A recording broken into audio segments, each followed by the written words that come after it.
নমস্কার। অন্নপূর্ণা যোজনার নিয়ে এখন চারিদিকে খবর খুব সরগর চলছে। কার টাকা ঢুকছে, কার টাকা ঢুকছে না, অনেক রকম প্রশ্ন সবার মাথায় ঘুরপাক খাচ্ছে। যার ঢুকছে সে তো মানে খুবই খুশি হচ্ছে, মা অন্নপূর্ণার গুণগান গাইছে। আর যে পাচ্ছে না সে মানে তার মনে তো রাগ তো হচ্ছে এবং সেই সঙ্গে মা লক্ষ্মীর গুণগান গাইছে। তুলনা হচ্ছে মা অন্নপূর্ণার সাথে মা লক্ষ্মীর। আচ্ছা, দুজনের মধ্যেই কিন্তু অনেক সিমিলারিটিস রয়েছে।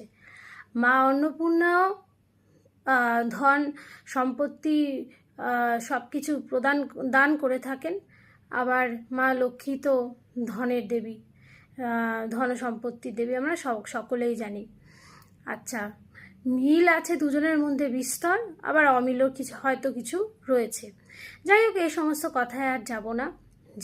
যে পেয়েছে তাকে অভিনন্দন, আর যে পায়নি তাকে অগ্রিম অভিনন্দন জানাচ্ছি। কারণ কেউ পাবে না, অযোগ্য বাদ দিয়ে যোগ্যরা কেউ পাবে না, এমনটা হবে না।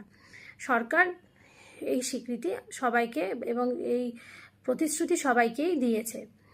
আচ্ছা, কথা হলো, এর আগে আমরা জানি 36,000 কোটি টাকা বরাদ্দ হয়েছিল অন্নপূর্ণা যোজনার টাকা হিসাবে, এবং আমরা সেটাই জানতাম। কিন্তু আজকেই একটি খবর এলো যে 12,000 কোটি টাকা আরও বেশি বরাদ্দ করা হয়েছে।